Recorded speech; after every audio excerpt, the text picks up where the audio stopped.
Bismillahirrahmanirrahim. Assalamualaikum warahmatullahi wabarakatuh. Alhamdulillah, sekarang ini saya berada di Galeri Seramik Pasir Gudang yang mengumpulkan bahan-bahan seramik daripada proses pembuatan sampailah kepada lengkap. Ada bahan seramik yang menjadi satu bahan kraft yang menjadi tradisi dalam kalangan masyarakat kita. Alhamdulillah, kali ini kita berada dalam fasa Ramadan. Dan apabila kita memasuki dalam fasa Ramadan, ada banyak perkara yang kita boleh ambil, terutama daripada sudut fadilat, daripada sudut hukum hakam. Cuma kali ini kita akan membicarakan tentang salah satu perkara yang kita kena ambil perhatian, khususnya dalam bulan Ramadan, iaitu penjagaan anggota zahir. Kata baginda Rasulullah sallallahu alaihi wasallam, ada 5 perkara yang boleh menyebabkan terbatalnya pahala puasa, iaitu bercakap bohong, orang yang mengumpat, orang yang mengadu domba, orang yang bercakap dan memandang dengan syahwat, dan juga sumpah palsu.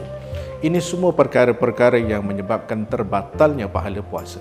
Sebab itu ulama menyatakan menjaga puasa daripada terbatal itu lebih mudah berbanding daripada menjaga pahala puasa daripada terbatal. Maka kita memelihara semua anggota zahir kita. Jangan mengumpat orang lain, jangan memperkatakan orang lain, menjaga pandangan, dan lisan ini juga menjadi salah satu asbab yang boleh menyebabkan gugurnya pahala puasa. Justru itu, dalam Ramadan kali ini, mudah-mudahan kita dapat menjadi lebih baik pada setiap kali datangnya Ramadan, dan itu akan memberikan kesan langsung untuk kesinambungan pada bulan-bulan yang akan datang.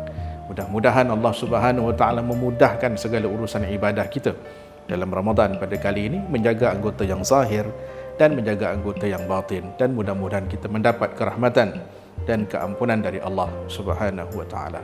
Wa sallallahu ala sayyidina Muhammad wa ala alihi wasallam. Walhamdulillahi rabbil alamin.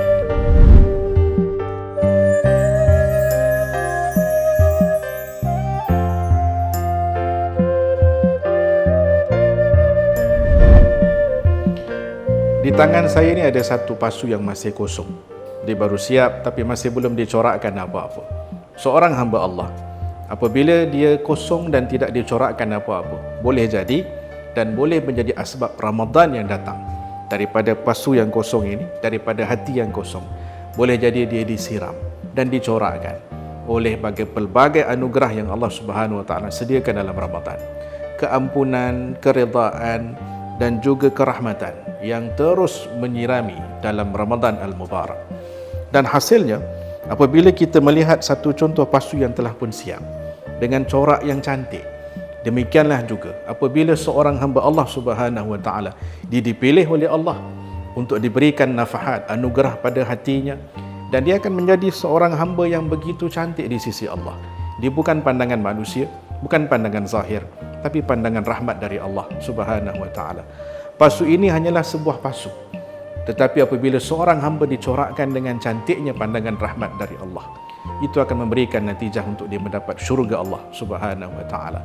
Jom jadikan Ramadan pada kali ini sebagai medan tarbiyah untuk kita menjadi hamba Allah terbaik, daripada tidak dicorakkan menjadi matlamat dan corak Ramadan berada dalam perjalanan hidup kita pada fasa mendatang, walaupun selepas Ramadan nanti, insya-Allah. Mudah-mudahan